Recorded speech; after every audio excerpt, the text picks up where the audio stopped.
And the Kardashians kidnapped my daughter in public, and I didn't have the address of my child.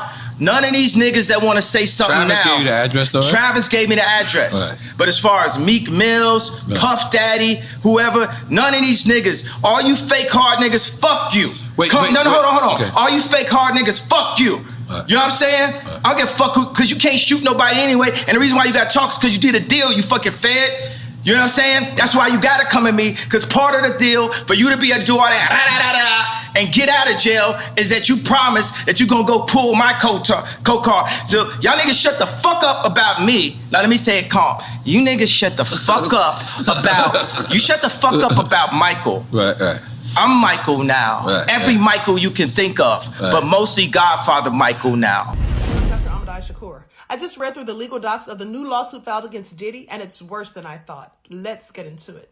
Rodney Jones talked about these freak-offs and them having to go out and recruit people and hiring these workers. Some of the same exact things that Cassie was alleging. Also says that when they were at Diddy's home in Miami, Florida, that he was sent to this place called Booby Trap, and that he was given a baseball cap that said bad boy. And that was supposed to be the cue so that when he walked into the club, the people in there who were these workers, SEX workers that is, they would know who he was and why he was there and that Diddy was in town. This is all so crazy, but it gets worse. He also spoke of an incident where Diddy and his son Justin and Justin's friend G went into a restroom, and then there was an altercation and they heard these pow pow pow sounds, and then Diddy and his son emerged from the restroom, but the other person was lying in there on the floor in the fetal position, and they had numerous wounds. Please pay attention. This is all so nefarious. He also says that when the incident occurred in the restroom, that Diddy told them to say that it was a drive-by and it happened outside of the studio whenever the cops got there. Well, that's exactly what they did, and the cops just went with it, didn't ask any further questions, I guess, because after that, no one was arrested.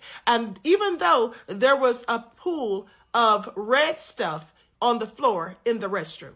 Jones says that this woman here, Christina Karam, also known as KK, she's Diddy's chief of staff, and she was one of the people responsible for going out and recruiting. He compared her to Ghislaine Maxwell. Christina Karam is also one of the people listed as a defendant in the lawsuit. This is Ethiopia Haptemariam. Now, she also is named in the lawsuit, and she's the former CEO of Motown Record. These people are named in the lawsuit because Jones is accusing them of having aided and abetted Diddy in many of the things that he was doing. He also talked about a lot of illegal things going on. This is Lucian Charles Grange, and he's the CEO of Universal Music Group. Now, he also is listed in the lawsuit as a defendant, and Jones basically said that Diddy would promise him that he would hook him up with these big-time people in the music industry, and this was one of them.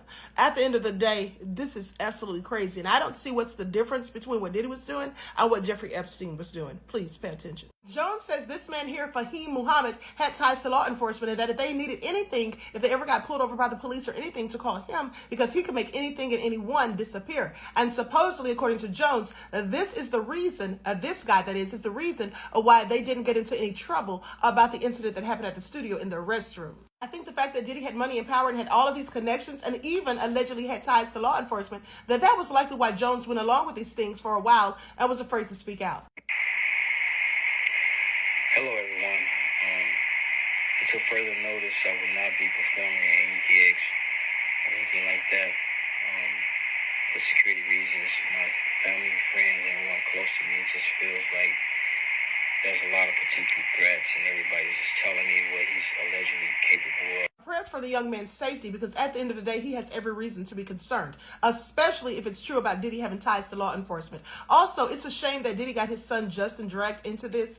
This is likely why Misa Hilton, Justin's mother, was going in about Diddy months ago. If you all remember, she did not want him around her son because she was afraid that Diddy would influence him. And now look at it. He's gotten him caught up in his own BS. This is just so scandalous.